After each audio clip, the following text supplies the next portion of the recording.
హల్లెలూయా. ప్రభునందు ప్రియులారా, అమ్మగారు ఇంతవరకు సాక్ష్యం చెప్పారు. మరి నా జీవితంలో నాకు మనసు ఉండేది. నేను చాలా తక్కువగానే చదువుకున్నాను. తర్వాత నాకు ఒక కోరిక ఉండేది. చిన్నప్పటి నుంచి నేను మా కుటుంబ పరిస్థితులు బట్టి నేను టాపీ పనికి వెళ్ళాను. వెళ్ళిన తర్వాత చిన్నప్పుడే పని నేర్చుకున్నాను. టాపీ మేస్త్రిగా పని నేర్చుకున్నాను. కానీ మేస్త్రికి నాకు గొడవ వచ్చి రాయి పెట్టి కొడితే ఇక్కడ తగిలిపోయింది. తగిలినప్పుడు వచ్చి నాకు కన్ను పోయేది. మేస్త్రి ఇంత గోపన ఆ రోజు నుంచి మానేసేసి లోకంలో ఉన్న పనులు తోడినా. నేను ఆటో కూడా తోడానండి. నా పరిస్థితి నేను చెప్పుకుంటున్నాను. తర్వాత పళ్ళాపురం మటుకు చాలా బాగా చేసేవాడిని. ఎందుకంటే తర్వాత పళ్ళాపురం నేర్చుకున్నాను. ఇంకా ఎన్నో యాసవ పనులు కూడా నేను చేశాను.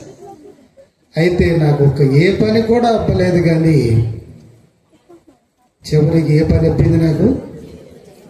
ఆ కట్టడం కట్టబోయి ఈ కట్టడం కడతాకు అవకాశం ఇచ్చాడు నాకు. దేవుని స్తోత్ర. ఈ బిల్డింగ్ కట్టేటప్పుడు నా ప్లాన్ ప్రకారమే కట్టి, ఎందుకంటే ఆ పని అంతా నాకు తెలుసు కాబట్టి నేను చెప్పినట్టుగానే కట్టించి ఆ ఇల్లు కూడా అట్లా కట్టించాను. నేను మా అల్లుడు గారు కడతాంటే ఆయన కట్టుడు నాకు నచ్చగా ఆయన పంపించేసాను. నేను మేస్తుంది కాబట్టి నాకు తెలుసు. ఇంకో మేస్త్రిని పెట్టి కట్టించాను ఇల్లు. కాబట్టి పిల్లరా, మరి ఇవన్నీ కూడా చాలామంది విజయవాడలో నేను కష్టపడ్డాము, చాలా సంపాదించాను. కానీ ఒకటి ఏంటంటే 84లో నన్ను సువార్త 1984లో పిలిస్తే నేను ఒక మనసు అనుకున్నా, ఈ సేవకి వెళితే ఆళ్ళు పెడితే ఇల్లు పెడితే తినాలి మేము. మరి నాకు పని వచ్చు, వ్యాపారం వచ్చు, ఏ పనైనా చేయగలను నేను. కానీ నాకు వద్దనుకుంటే 84లో పిలిస్తే సహోదరులారా 88 వరకు నేను నెగ్లెక్ట్ చేశాను. అప్పుడు చాలా సంపాదించాను. నా భార్య కూడా మంచి పశువులు మేపేది. మరి ఆ చేతనట్టుగా కుట్టుకునేది, బ్లౌజులు అవి కుట్టుకునేది. ఈ ఊళ్ళో చాలామంది అనుకున్నారు అయ్యగారు విజయవాడలో బతకలేక అని అనుకున్నారు. అంటే నాకు ఒక రాత్రి బాధ కలిగిందండి. ఎందుకు అనిపించుకోవాలని, నీ పళ్ళు చేతిలో ఉన్నాయి, నాకు వీళ్ళతో అనిపించుకోవాలని. అప్పుడు మేము ఎక్కడున్నానంటే యాదవరాజులు మరి కాటూరి చిట్టింపు గారు ఆస్వరాల్లో ఆ సందులో అప్పుడు అక్కడ పంపించింది కాటూరి ప్రభుదాస్ గారు. అప్పుడు యేసు బాబు అని ఒక ఆయన ఉండేవాడు, వెలుగుల సుబ్బమ్మ గారి బాబు. వాళ్ళు అక్కడ నేను ఉన్నామండి. ఆ బజార్లో కూడా మమ్మల్ని చాలా గౌరవించారు. అది నాలో చిట్టిం గారి ఇంట్లో ఉన్నప్పుడు పక్కన అదిగా మన రామమ్మ గారు, తర్వాత లలితమ్మ గారు, వీళ్ళంతా ఉండేవాళ్ళు.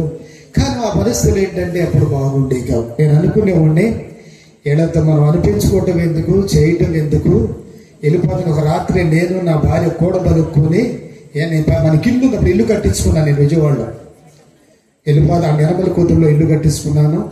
ఎందుకు మన ఇల్లు మన పాప ఇదిగో 3వ పాప ఆమె సేవ చేస్తుంది ఇక్కడ. అవనేది మన ఇల్లు పెద్దది ఉంది, ఇక్కడ ఈ వసారాలో మనం అంటమేంటి అని చెప్పేది. కానీ వెళ్ళిపోదామని అనుకుంటే ఒక రాత్రి మరి అననీయ సభలో కూడబలుక్కున్నాం, ఇద్దరంగా వెళ్ళిపోదాంలే అన్నప్పుడు ప్రభు అంటున్నాడు, అలా వసారాలో ఉన్నాము. ఆ రాత్రి ప్రార్థన చేస్తున్నాం, భార్యాభర్తలు ఇద్దరం చేసినప్పుడు ఒక దర్శనం కలుగుతుంది నాకు. నా ప్రభువారు నా కుడి పక్క నుంచి నుంచున్నారు, ఎడం ప్రక్కన ఒక వ్యక్తి, ఎత్తైన వ్యక్తి నుంచున్నారు. ఆయన అంటున్నాడు, ఏంటి నీకు అప్పగించిన పని వదిలిపెట్టేసేసి వెళ్ళిపోతానంటున్నావు ఏంటంటే, నేను ప్రభుతో మాట్లాడి ఈ పల్లెటూరు నాకెందుకు ప్రభువా, నేను వెళ్ళిపోతా, ఇక్కడ ఏమవుంది నాకు అని అంటే, వెళ్ళిపోతావా?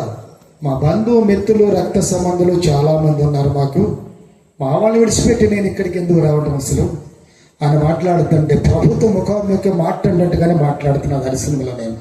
అప్పుడు ప్రభు అంటున్నాడు, నీవు వెళ్తావు కానీ నీ బంధువులు నేను ఎవరు కూడా చేర్చుకోనున్నారు. నేను ఎవరు కూడా, ఇదేంటి మాకు ఇల్లు ఉంది, మా బంధువులు మాకంతా కూడా ఉన్నారు కదా, ఎందుకు చేర్చుకోరంటే నీ పరిస్థితి అట్టుంటుంది అన్నాడు. అప్పుడు చూడు నీ ఎడవ చేతులు చూడు అన్నాడు. చూస్తే ఒక వ్యక్తి బలాఢ్యుడుగా నుంచున్నాడు, కానీ శరీరం అంతా కూడా కుష్ఠరోగం, అదంతా వికారంగా ఉన్నాడు. ఆయన నాకు అది కుష్ఠరోగులు ఉండే చాలా చికాకు. చూస్తే ఏంటి ఇక్కడ నుంచి ఉన్నాడు ఏంటంటే, ఇక్కడ నా పని విడిచిపెట్టి ఈ గ్రామం విడిచిపెట్టి నువ్వు వెళ్ళావంటే నీ పరిస్థితి కూడా ఇట్టాగే ఉంటుందన్నాడు. తర్వాత నేను చిన్న కుమార్తెని తీసేస్తానని, 4 కుమార్తె తాడపల్లి గుడి ఇచ్చిన భావన చాలా మందికి తెలుసు, తీసేస్తానన్నాడు. చాలా దుఃఖపడ్డానండి. ఇటు ఆహారం సరిగ్గా దొరకట్లేదు. అప్పుడు ఏంటి ప్రభువా, నన్ను పిలిచావు కదా, నాకు సరైనటువంటి ఆహారం లేకుండా ఏంటంటే, నీవు నన్ను 3 సంవత్సరాలు బాధ పెట్టావు కాబట్టి 3 సంవత్సరాల తర్వాత నీకు సమృద్ధిగా నేను ఇస్తాను అన్నాడు. దేవుని స్తోత్ర.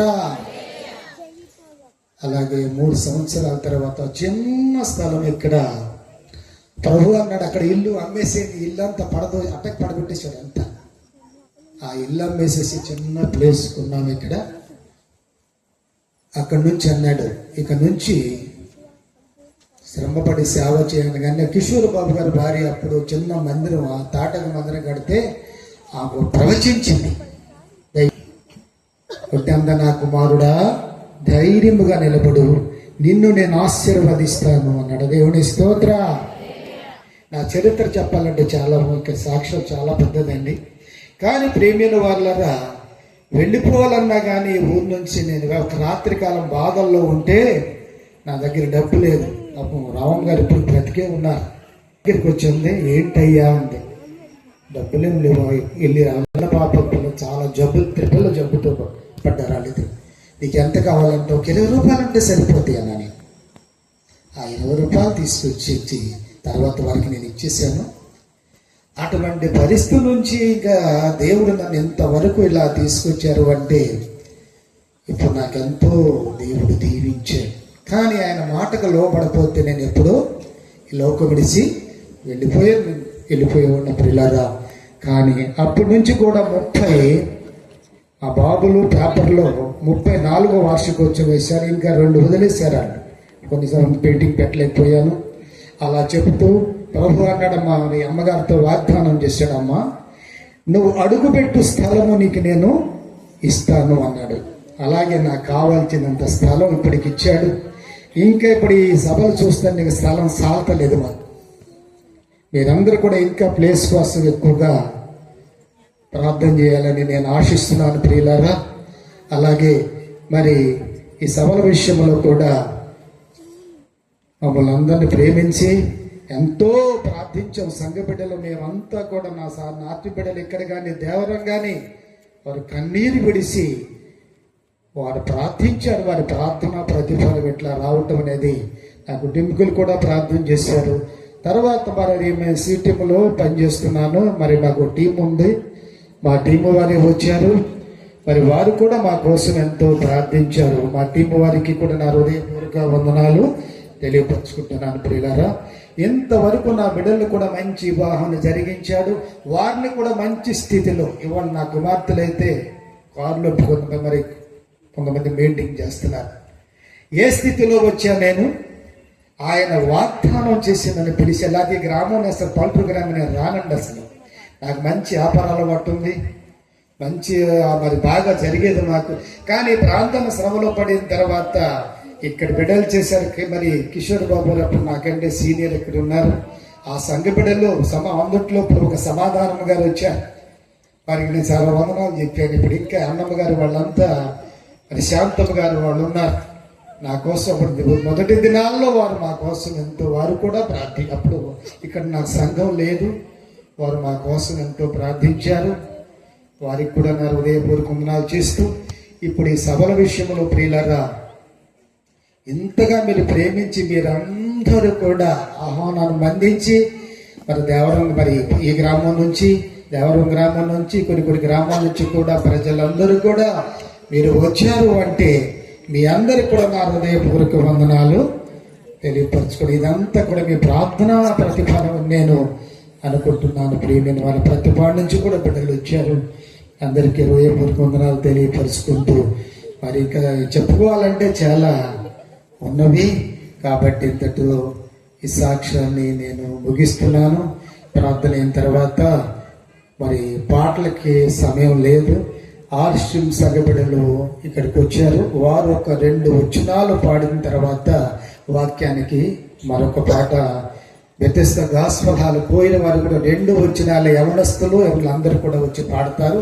వెంటనే సకాలమునకే దైవజన సమయం తక్కువగానే ఇచ్చాము, వారు ముగించేస్తారు కాబట్టి ప్రార్థన చేస్తారు.